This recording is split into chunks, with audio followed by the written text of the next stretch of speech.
আবারও মাটির রাস্তায় এসে দেখলাম রলে একজন ভদ্রলোক মাটি খুঁড়ে গর্ত খুঁড়ে মাছ বার করছে, কই মাছ এবং মাগুর মাছ। সেখানে সম্ভবত কই মাছ, সেই গর্তে অনেক মাছ ঢুকে আছে। তো দেখা যাক তিনি কয়টা মাছ একদম কই মাছের এদেল পেয়েছে, এদেল কই মাছের ভান্ডার পেয়ে গেছে এখানে। মাগুর মাছ কই মাছের ভান্ডার।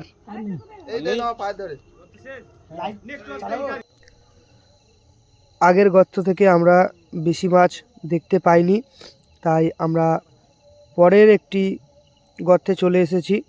তো দেখা যাক তিনি সেই গর্ত থেকে আবারও মাছ বার করতে পারেন কিনা। এই তো দেখ না, দেখবি আয়